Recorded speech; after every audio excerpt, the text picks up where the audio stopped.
What's up, family? What? Too soon? Well, that's only because you have not yet subscribed. Come on, subscribe to the channel. There's family that you don't choose. There you go. You better cover your plate. Oh, You need a peppermint. Mama, have some more. Bro. Think I do remember hearing something on TV about colon cleansing. They say everyone should have one. I'm thinking about getting me an appointment and go down and get my colon cleansed thoroughly. You want your colon cleansed? Man, I'm gonna clean mine. Yeah, now my colon is clean. I'm colon squeaky clean. Should have me a little.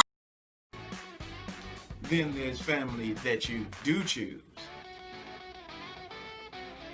Subscribe, like the channel. The question has been floating around out there. Are we facing a food shortage with all the events, with COVID-19 and flooding the stores and all that unrest that's going on? Is that impacting our food chain? It doesn't take a rocket scientist to see the events that are going on and understand that there's a problem. Animals have these instincts. It's like something just stands up on their back when danger comes in, when a storm is coming in, when something dangerous is about to happen. Hours, moments before the impact hits, those animals are seeking higher ground. They're looking for shelter. They find a way of escape before it hits because their senses, that intuition, that instincts kick in. And those animals go to a safe place. They figure something out with their food. They figure out how to do whatever they need to do to get through the storm. And not just any animal. Well, some of our pets even are tuned in too. But there is a level of domestication that nulls those senses. We as human beings, we have senses too. But like I said before, with the domestication, it reduces and nullifies those senses where we have to be told there's an issue before we even believe, even though our good sense tells us there's a problem. Yet we need the news media. There's no news media informing the animals that a storm is coming in, yet they know and they seek shelter and they do what they got to do to evade the storm. But we need the news media and popular people to get online and tell us of the dangers that's coming, or else we don't believe there's an issue. Question, ask Google, for example. You ask Google, is our food chain, is the supply chain for our food, is it scarce? Is it looking bad? I'm gonna say, of course not. Everything looks great. We're humming strong. COVID-19 and all this stuff has had little impact. We need to really think about things and get prepared. We just found out, or we find out all the time, how the media, how our government lies to us to protect the public interest, right? I'm not going to keep this long. I'm going to break it down for you to let you know why you should be concerned about food and what's in store for the future. Number one, when you talk about supply chain, right? It's normally you're talking about the logistics and distribution, the storage, the raising food, etc. But that's not where it starts. When we talk about food, we're talking about the earth, right? That's where our food source is coming from. It's coming from the earth. So when you think about supply chain, what impacts the ecosystem where it's conducive to grow food? And there's many contributing factors. But what are the factors that are currently at risk, which points to a food shortage for our near future?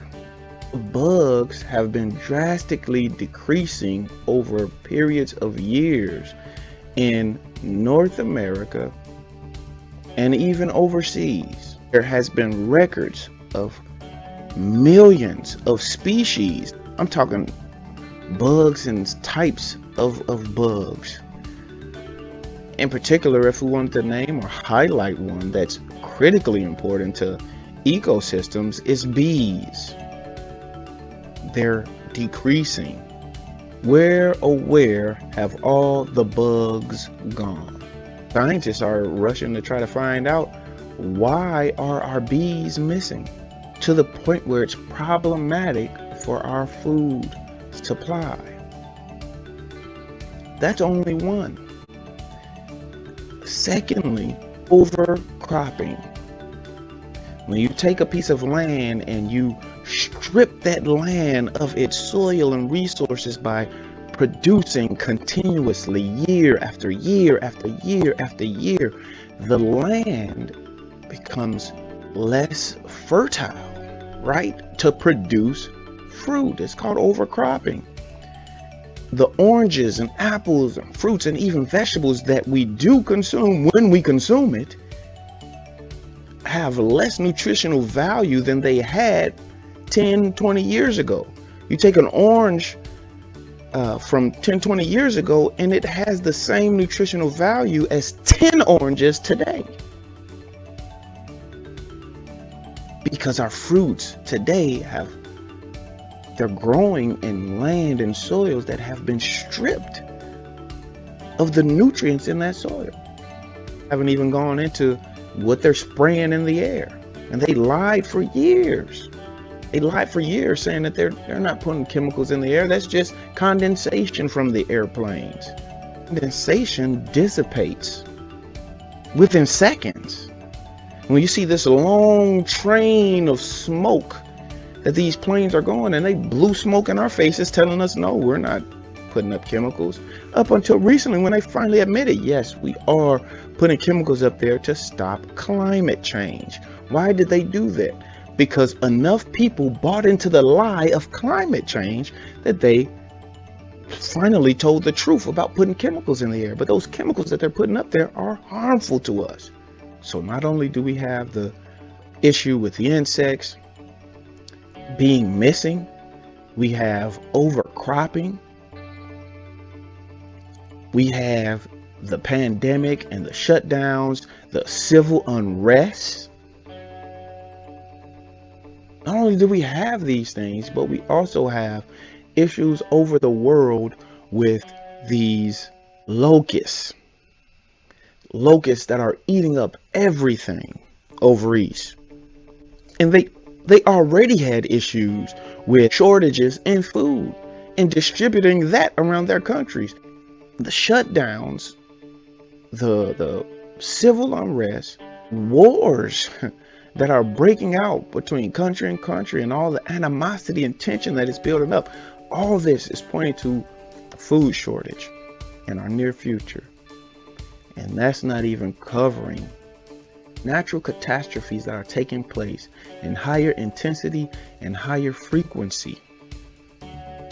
You have droughts, we have major floods, we have major earthquakes, and this has always happened, but not at this level.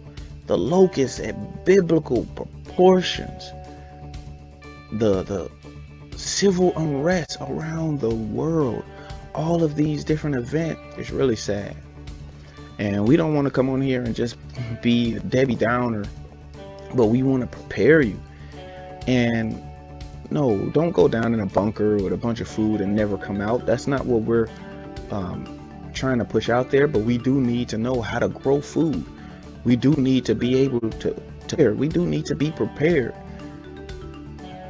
to, when a moment hits that you go to a grocery store and there's no more food on the shelves, what are you going to do? Do you know how to fish? Do you know how to throw some seeds in the ground and yield a crop? Do you know how to hunt? Look at Katrina, look at Puerto Rico, look at Venezuela. We're going to talk about these different places, and different things have hit. And where was the government? Where is the help? So it's not unrealistic to have somewhat of a backup plan, to have some preparations. It's not unrealistic. Well, I'm waiting on the Lord and He's going to provide. Yeah, He's giving us the warning right now. Have some emergency food. Have some emergency supplies. It's important to have these things because things are going to happen. They're already happening. But we are so blind to it because we go to our bathroom, we turn on the faucet, water comes out. We turn on the light switch, the light comes on. We sit on the toilet and poop and push a button and the poop goes away. So we have really gotten spoiled in a lot of ways here in America. When I say we, I include myself. We need to start preparing and sharpening our skills for food shortages and other catastrophes hitting, because it's coming. Just from a scientific standpoint, I talked to you about the bugs, I talked to you about the overcropping, and all of what has transpired with this pandemic, and it's not over, and they're telling us it's not over. I believe more shutdowns are coming. I believe more catastrophes are coming. We should be prepared and have something on standby. If you cannot leave your house, how are you going to eat? If you turn on your water faucet and water doesn't come out, what are you going to drink? You should start talking about these things. Start thinking about these things. Talk about them with your family. I know I started preparing for it. Me and my family, we went out and we didn't go far. I've never really gone camping, up to this point. Is I have focused on school and church and doing what I was told and taught coming up, taking care of business, right? And now with seeing all these things coming and happening, it's like a wake-up call. I don't know how to live outside of this system. And if it all fell apart, what would I do? So I went out camping. And I didn't go out far. I didn't go out into the woods. Not yet. I am going. But I took my family with me. And I have little ones. So I wasn't going to do anything too extreme just yet. So I kind of went out in the yard, and it was still cold out. Can't remember how cold it was, but I believe it was the first night a storm hit. When we were outside and I had preparations. I had the whole nine. And we got through it. We stayed out there about 3 nights. It was cold. I was able to make fires. I collected wood throughout the day. I went fishing one day, all outside, my little ones included. And we stayed good and warm. We cooked meals on our fire. It was pretty cool.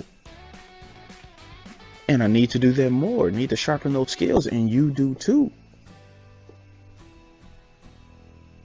I believe the food shortages are coming. We've already had it with COVID-19. What happened? That emergency hit, and you could barely get into the store. Why? We couldn't even wipe our behinds and watch that poop go away like we wanted to. Because people bought all the toilet paper. They'll tell you there's nothing wrong. There's nothing happening. But there is. There's science that points to it. And then your own good sense should tell you, yeah, something's, I better have some emergencies put up. I better get something in order. Your senses are telling you to do that. But then when you sit down and watch the news and they say everything is fine, and okay, you put it off some more. Don't do that. Don't put your life in their hands. And our good Father is good. He will provide. He will take care of us, but He's given us the good sense to take measures. All of these events of what they're doing that are man-made and natural are coming into effect and are going to impact a food shortage. So I tell you what, food shortages are coming. and they're already here.